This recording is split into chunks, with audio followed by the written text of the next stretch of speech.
Around 10% of the Earth's surface is covered by forests. They play an important role in the planet's biosphere by retaining water, preserving soil quality, and providing habitat for an array of plant and animal life. Forests are also carbon sinks. By taking carbon dioxide from the atmosphere, they contribute to climate stability.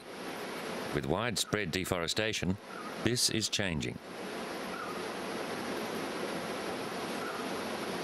1/5 of the Earth's tropical forests were felled between 1960 and 1990. And some estimates say that 30% of the man-made increase in atmospheric levels of CO2 is due to the loss of forest.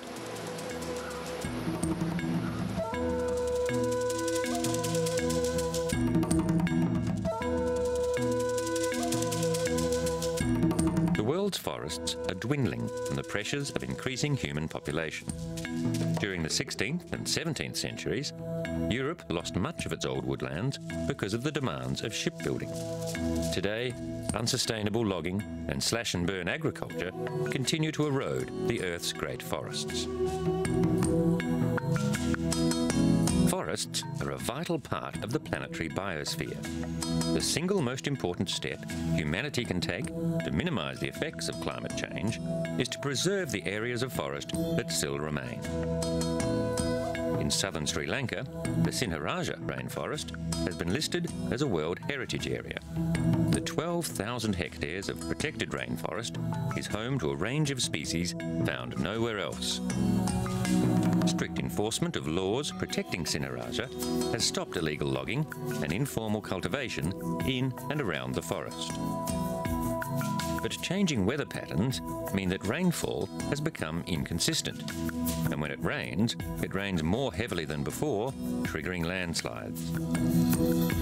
During the dry season, temperatures are consistently exceeding the old average, and the forest dries out.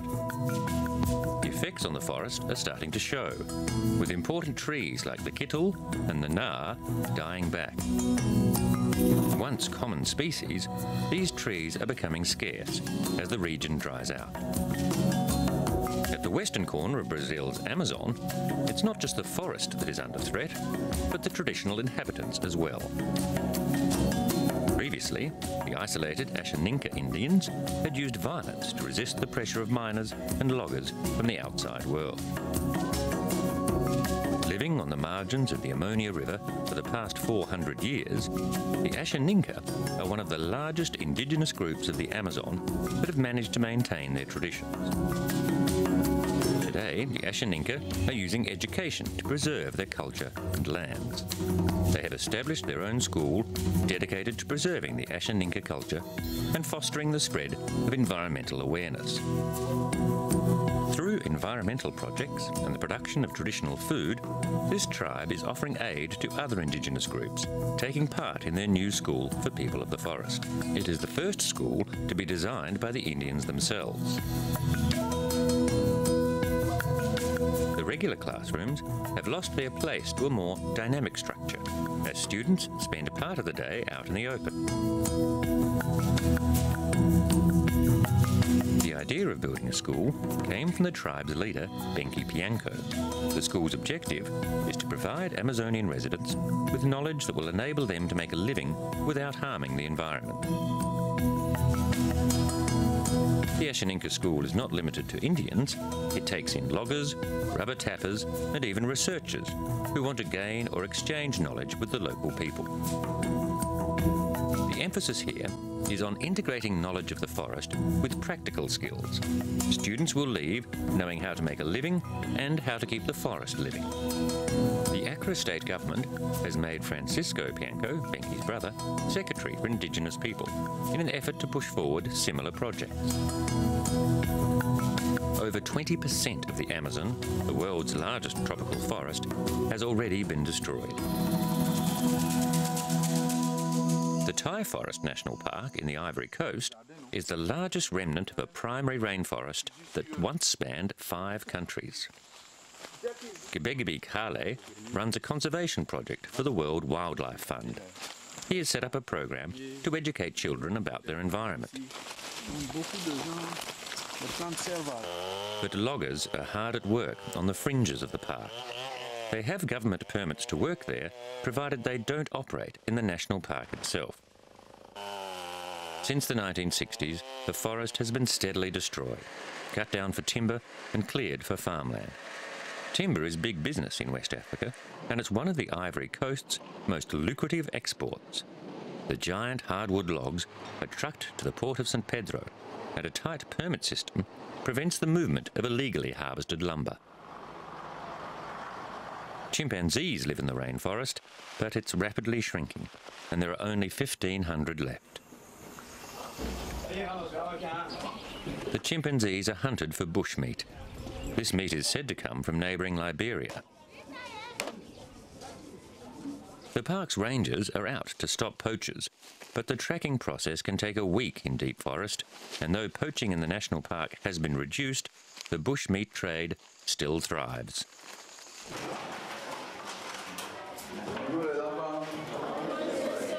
Gebegbi Kale is working hard to save the Ivory Coast's last ecological treasure. He wants the next generation to understand the significance of the forest. On regular field trips, he explains how long the trees take to grow to maturity. Kale's dream is to change perceptions so that people can understand the value of a living forest that's there forever. The future of the forest and its wildlife depends largely on the attitude of the people who live around it. Kale believes children are the forest's future. One of these forest giants can live for centuries, with branches stretching to a height of 60 metres.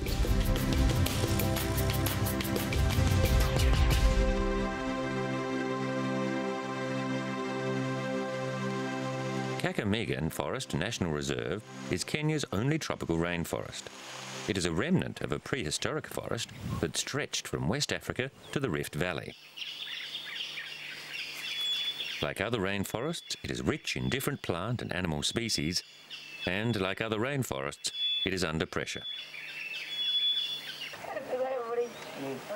The communities that live on the edges of the forest have one of the highest rates of population growth in the world.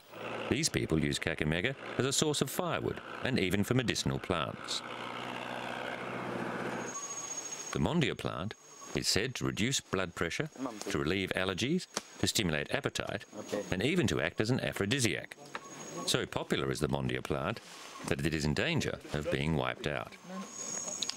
All parts of the plant are useful, but it is the root that is most prized. Plants growing wild in the forest are becoming scarce. Rael Mosa used to dig for Mondia in the forest, but for the past 2 years she's been growing it in her small field. The leaves and the seed pods have a cash value, and already she is making more from her Mondia plants than she did from the maize that she previously cultivated. It will be another year before she is able to start harvesting Mondia roots. ICEPI, an international ecological research institute, together with Kefri, a local partner, will buy the Mondia from the community and package it for sale overseas. The local community has always known the healing properties of the Mondia plant. Soon it will become available internationally. Rael is one of the first commercial cultivators of Mondia. Not only does this help protect the rainforest, it is giving the community an increased income that is sustainable. But not everyone in the area has land, so the wild growing plant is still vulnerable. Although it's illegal, these young men continue to dig for the Mondia root in the forest. This practice disturbs the ecological balance in the park. Illegally harvested Mondia root is sold openly in Kakamega Market and is a very popular product. The threat to the forest will not ease until the high rate of unemployment is reduced. But black market Mondia is becoming more difficult to find, and the illegal trade in the medicinal root is diminishing as native growing Mondia disappears from the Kakamega forest. Toward the centre of Africa, in the Congo, the Epulu Reserve covers almost 14,000 square kilometres. Twice daily, park employees harvest leaves as feed in a captive breeding program. But it's not a safe job. For more than 10 years, the area has suffered through civil war, and before that, the park was violated by poachers hunting elephants for the ivory trade. The Epulu is the last remaining wild habitat of the okapi, a distant relative of the giraffe. The harvested leaves are washed and then hung for the okapis to eat. Okapis are solitary animals that forage along well-worn paths through the forest. They prefer large, secluded areas, and their need to move over a wide territory has led to problems with the okapi population because of a diminishing habitat. Now, the park and the okapis face a new threat. Thousands of people involved in illegal mining operations have invaded the Epulu, and park officials have appealed to rebel leaders to train and arm rangers to patrol the park. But with less than 60 trained guards to protect the massive area of the park reserve, there is still little that the Wildlife Authority in Epulu can do to stop the miners. The patrols have met with some success, but more often they come across areas that have been exploited by informal mining operations after the miners have moved on. We consider this like... The miners are digging for coltan, a mineral rich in tantalite, which is widely used in the electronics industry. This deserted camp has dead and dying trees and shows signs of native animals killed for food. 500 miners worked here, panning frantically for coltan in the nearby forest streams. They cut down trees for houses, destroyed the streams, and tore off tree bark to sieve the coltan from the water.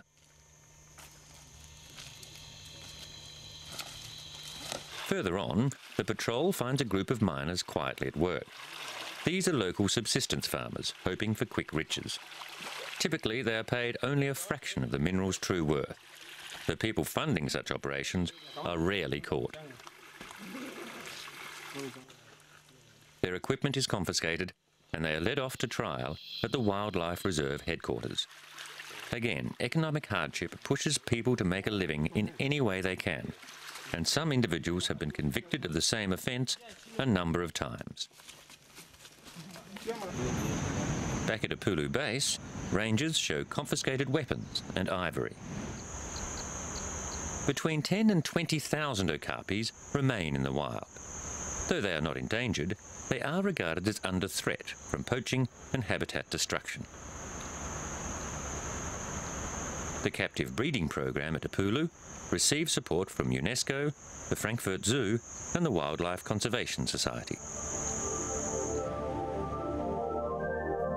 Further east, in the Virunga National Park, is a small population of mountain gorillas. There are only 700 of these creatures left in the wild, so it came as a shock when it was discovered that 15 square kilometres of mountain gorilla habitat had been cleared in the Congo region of Virunga National Park. Mountain gorillas are reclusive animals which live in family groups. They are one of the very few tourist draws in the war-torn area and generate an estimated $2 million annually for the region. Rebel groups have used the gorilla's forest home as a base for incursions into Uganda, Rwanda, and the Congo. Despite more than 10 years of conflict in the region, the population of mountain gorillas has increased by 17% since 1989, and their habitat has largely been protected throughout this period. In all of Virunga, there are only about 425 square kilometres of suitable gorilla habitat, and the loss of even 15 square kilometres is huge. Settlers have illegally cleared the forest, which is a World Heritage Site. Destruction on this scale is organised and takes advantage of long-standing tensions in the border area. A fence has been built and armed guards defend the newly cleared land. Countries like the Congo and Rwanda do not have the resources to effectively patrol the park. Even though the gorillas are a huge income generator, the money they bring in is not being distributed evenly, and those who miss out are trying to make a living through what they see as undeveloped land.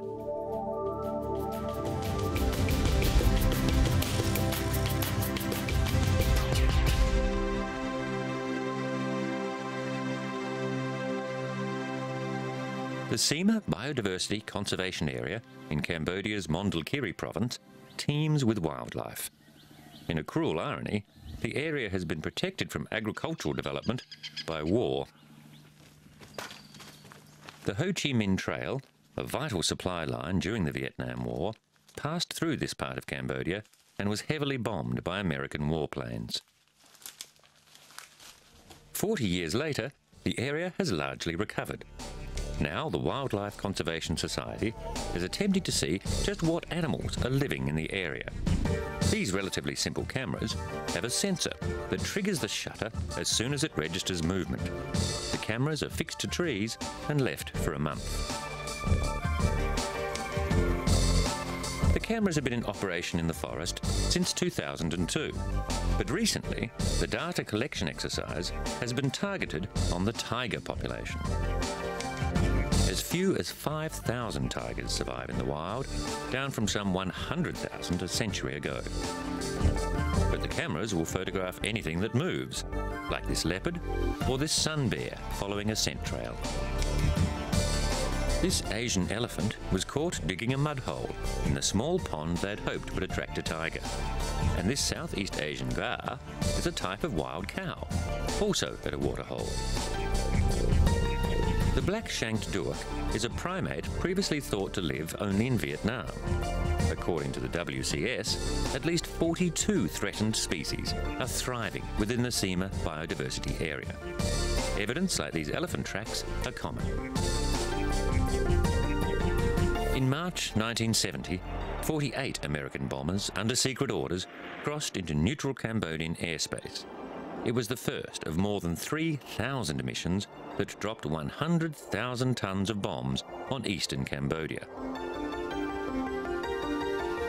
Bomb craters are still visible in the forests of Mondulkiri province, though the trees are closing over the scars of war. One of Cambodia's ethnic minorities, the Penong, live in the area. They rely on the forest and are committed to the protection of the conservation area, which is under threat from wildlife poachers and illegal loggers. This region's proximity to the border with Vietnam has made it vulnerable to cross-border raiders wanting to make easy gains from the forest. To counter them, armed Cambodian police run checkpoints and patrols right up to the Vietnamese border. Arrests are commonplace, but so far there have been only small-scale violations. Even so, the police have an extensive collection of confiscated weapons, such as homemade crossbows used to hunt tiger for black market aphrodisiacs. The police have also seized chainsaws, snares, and even log-carrying vehicles.